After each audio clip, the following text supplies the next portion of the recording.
Hi friends, मेरा नाम विवेक श्रीवास्तव है। मैं एक आईटी इंजीनियर हूँ। मैं red hat certified and AWS certified engineer हूँ। मैं अपने वीडियो के मीडियम से आप सबके साथ एडब्ल्यूएस नॉलेज को शेयर करना चाहता हूँ। मैं अपनी वीडियो में बहुत ही सिंपल तरीके से एडब्ल्यूएस के बारे में बताऊँगा, इसलिए मेरी वीडियो को लास्ट तक जरूर देखें। अगर वीडियो पसंद आए तो लाइक, शेयर एंड कमेंट करें। साथ ही में सब्सक्राइब करें ताकि आपको मेरी फ्यूचर में बनाई वीडियो का नोटिफिकेशन भी पहुंच जाए। तो बिना किसी देरी के शुरू करते हैं हम आज का टॉपिक। तो दोस्त, हम लोग आज इस छोटा सा एक मैं लेक्चर बनाने जा रहा हूँ जिसमें हम देखेंगे कि क्लाउड प्रोवाइडर्स जो होते हैं वो कौन कौन से मॉडल्स प्रोवाइड करते हैं, सर्विस मॉडल।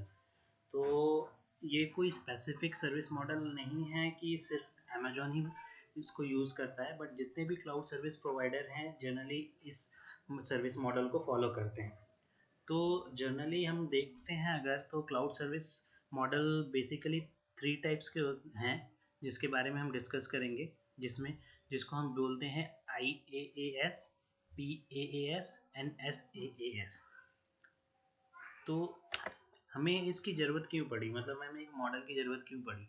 जैसे कि आपको पता है कि किसी भी चीज़ को फंक्शनैलिटी में लाने के लिए हमें एक सेट ऑफ रूल्स की ज़रूरत होती है, एक रेफरेंस मॉडल को फॉलो करने की ज़रूरत होती है। क्योंकि अगर हम वो चीज़ फॉलो नहीं करेंगे तो हमें पता ही नहीं चलेगा कि हमारा काम क्या है और एंड यूज़र का काम क्या है।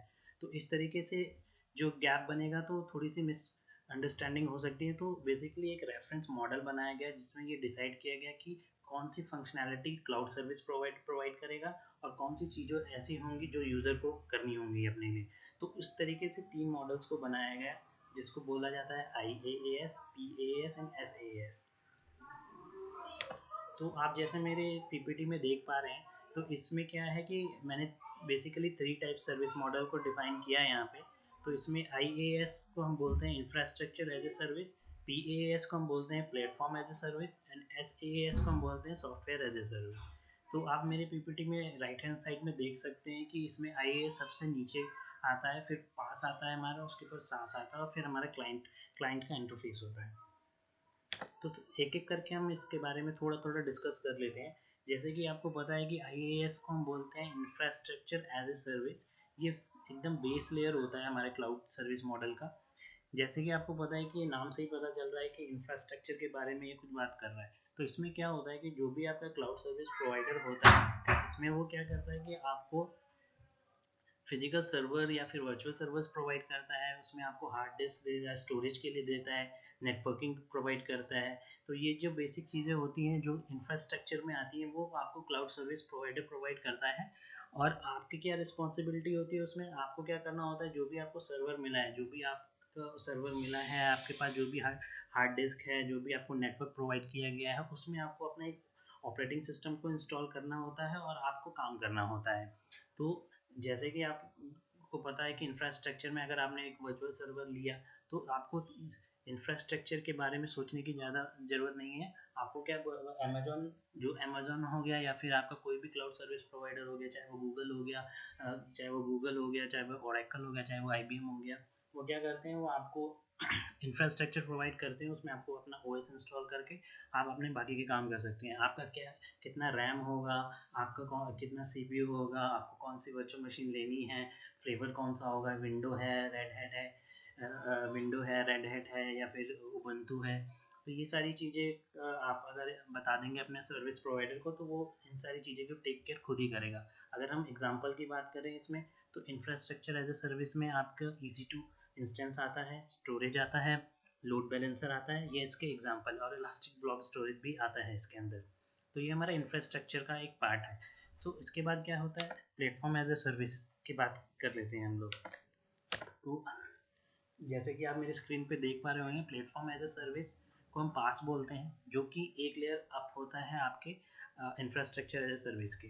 इसमें आपको क्या होता है, आपको एक प्लेटफॉर्म प्रोवाइड किया जाता है जिसमें आपको क्या करना होता है, जो एंड यूज़र होता है ना, जो क्लाइंट होता है, उसको क्या होता है, उसको अपने सिर्फ एप्लीकेशन और डेटा के बारे में चिंता करने की ज़रूरत है। बाकी का काम जो भी कौन सा सर्वर है वो सारी चीज़ें तो इंफ्रास्ट्रक्चर आपका क्लाउड प्रोवाइडर देख लेगा।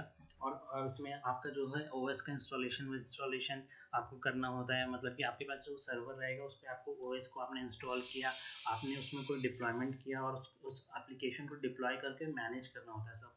सपोज मैं कहना चाह रहा हूँ कि जैसे कि आपने कोई सर्वर है आपके पास, आपने कोई इंस्टेंस लिया, तो उसमें आपको अगर डेटाबेस को यूज़ करना है तो आपने डेटाबेस को उस पर इंस्टॉल किया और उस डेटाबेस को यूज़ किया, तो आपने क्या किया, उस डेटाबेस का इस प्लेटफॉर्म उस पर इंस्टॉल किया और आप उसको मैनेज कर रहे हैं।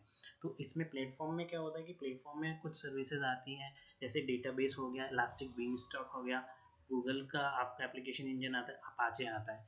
तो इसमें क्या है कि आपको मेन फोकस करना होता है डिप्लॉयमेंट और मैनेजिंग द एप्लीकेशन, मतलब कि आपको डिप्लॉय करना है और उस चीज़ को मैनेज करना है एज ए प्लेटफॉर्म। मतलब आपको एक प्लेटफॉर्म प्रोवाइड कर देता है क्लाउड सर्विस प्रोवाइडर, उसमें आपको अपना डिप्लॉयमेंट करना है और उस चीज़ को मैनेज करना होता है। तो ये हमारा प्लेटफॉर्म होता है। प्लेटफॉर्म में आपको जो ध्यान देने वाली बात है, आपको सिर्फ अपनी एप्लीकेशन और आपका जो भी डेटा है उसके बारे में टेक केयर करने की ज़रूरत होती है। इसके बाद हम देख लेते हैं अपना software as a service. Software as a service में आपका कुछ नहीं होता है, इसमें आपको जो भी आपका स्टैक है, क्लाउड सर्विस प्रोवाइडर को आप सारी टेंशन दे देते हैं। मतलब आप चाहते हैं कि मैं कुछ भी नहीं करूँ, सब कुछ क्लाउड सर्विस प्रोवाइडर को ही दे दूँ, वो मेरे इंफ्रास्ट्रक्चर को भी देखे, उसके प्लेटफॉर्म को भी देखे और सॉफ्टवेयर को भी देखे। इसमें क्या होता है कि इसमें आपको बस क्या करना होता है, आपको एक सॉफ्टवेयर को इंस्टॉल करना होता है अपने सिस्टम्स पे और उसको एक्सेस करना होता है और यूज़ करना होता है। जैसे कि आपको मैं एग्जांपल के तरीके पे बता देता हूँ कि जैसे आप जीमेल अकाउंट यूज़ करते होंगे, तो आपको ये नहीं पता कि जीमेल का सर्वर कहाँ पे पड़ा हुआ है, आपको ये नहीं पता कि जीमेल के सर्वर पे कौन सा प्लेटफॉर्म इंस्टॉल है, कौन सा ओएस चल रहा है। बट आपको क्या है, आपके पास यूज़र क्रेडेंशियल है, आपने वो जीमेल का सॉफ्टवेयर इंस्टॉल किया और आपने यूज़र नेम एंड क्रेडेंशियल से उसको एक्सेस कर सकते हैं। तो इसमें सब कुछ क्लाउड सर्विस प्रोवाइडर की हेडेक होती है, आपको कोई भी हेडेक नहीं, आपको जस्ट इंस्टॉल करना है सॉफ्टवेयर को और आपको उसको यूज़ करना है। ये सबसे टॉप लेयर होती है आपके सर्विस मॉडल में। मतलब ये हमारी इंफ्रास्ट्रक्चर एज ए सर्विस और प्लेटफॉर्म एज ए सर्विस के ऊपर आती है platform software as a service. तो इसमें कुछ एग्जांपल्स हैं इसके, जैसे कि जीमेल हो गया, याहू मेल हो गया, फेसबुक है। फेसबुक भी एक एग्जांपल, आपको नहीं पता कि फेसबुक का सर्वर कहाँ पे पड़ा हुआ है, आपको नहीं पता उसमें कौन सा ओएस चल रहा है, कितने सीपीयू चल रहे हैं, कौन सा डेटाबेस चल रहा है, लेकिन आपके पास क्या है, आपने जस्ट सिंपली उसको लॉगिन किया और अपने क्रेडेंशियल से आप उसको यूज़ कर रहे हैं। तो ये एक एग्जांपल है सॉफ्टवेयर एज ए सर्विस का। इसमें अमेजोन में एक सर्विस आती है क्लाउड वॉच, हम क्लाउड वॉच को as a software as a service मान सकते हैं, क्योंकि उसमें क्या होता है कि वो भी एक तरह का सॉफ्टवेयर है जो कि AWS रिसोर्स को मॉनिटरिंग करने के लिए होता है। तो उसमें हमारे लॉग्स बनते हैं, रिसोर्सेज जो भी हम यूज़ कर रहे हैं, तो वो रिसोर्सेज के बारे में बताता है कि सीपीयू कितना हो गया, इसके बेसिस पे, उसके बेसिस पे वो लॉग को प्रिंट करता है। तो ये एक तरह का सॉफ्टवेयर है। एक छोटे से पिक्चर से मैं आपको दिखाना चाहता हूँ कि जैसे कि आप देख पा रहे हैं स्क्रीन पे, जो नॉर्मल कंडीशन है जब हमारा क्लाउड नहीं था, तो क्या होता था कि ऑन प्रेमिसेस जो भी आपका ऑफिस होता था, जहाँ पे आप काम करते थे, तो वहाँ पे आप देख सकते थे ये सारी चीज़ें होती थी। जैसे उसमें एप्लीकेशन होता था, डेटा होता था, रन टाइम होता था, मिडिलवेयर होता था, operating system, virtualisation, server, storage, networking. ये सारी चीज़ें क्या होती थी, आपके ऑन प्रेमिसेस में होती थी और इन सब कुछ आपको खुद मैनेज करना पड़ता था। अगर क्लाउड प्रोवाइडर के पास नहीं है तो ये सारी चीज़ें आपको खुद मैनेज करनी होती है। बट जब क्लाउड सर्विस प्रोवाइडर है उसने 3 तरीके के मॉडल प्रोवाइड करे, तो इसमें क्या हुआ कि अगर आपने इंफ्रास्ट्रक्चर एज ए सर्विस लिया तो उसमें क्या हुआ आपको जैसे कि इसमें आप देख रहे हैं, जो भी आपको येलो कलर में है वो वाले पोर्शन आपका क्लाउड सर्विस प्रोवाइडर की हेडेक है, वो क्लाउड सर्विस प्रोवाइडर चेक करेगा। बाकी जो ऊपर है इसके, जो अदर दूसरे कलर में है, उसमें जैसे इंफ्रास्ट्रक्चर एज ए सर्विस है, तो उसमें आपको application, data, run time, middleware और ऑपरेटिंग सिस्टम, ये सारी चीज़ें आपको मैनेज करनी है। बाकी की चीज़ें क्लाउड सर्विस प्रोवाइडर मैनेज करेगा। हम अगर प्लेटफॉर्म एज ए सर्विस की बात करें तो एप्लीकेशन और डेटा क्लाइंट को मैनेज करना है। बाकी की जो चीज़ें बचती हैं, जैसे रन टाइम हो गया, मिडिलवेयर हो गया, ऑपरेटिंग सिस्टम हो गया, वर्चुअलाइजेशन हो गया, सर्वर्स हो गए, स्टोरेज हो गया, नेटवर्किंग हो गया, ये सारे क्लाउड सर्विस प्रोवाइडर मैनेज करेगा अगर आपने प्लेटफॉर्म एज ए सर्विस लिया है उसे। सॉफ्टवेयर एज ए सर्विस में क्या है, पूरा का पूरा स्टैक आपने दे दिया है क्लाउड सर्विस प्रोवाइडर को, आपको सिर्फ अपने सॉफ्टवेयर को इंस्टॉल करना है और आपको उसको यूज़ करना है। तो इसमें क्या है कि सारी की सारी headache software cloud service provider की है। मतलब मैं ये कह सकता हूँ कि सॉफ्टवेयर एज ए सर्विस अगर आपने लिया है तो software as a service just कुछ नहीं है, वो जस्ट कॉम्बिनेशन है आपका IaaS, PaaS एंड SaaS का। तो ये था सर्विस मॉडल जो कि क्लाउड सर्विस प्रोवाइडर यूज़ करते हैं।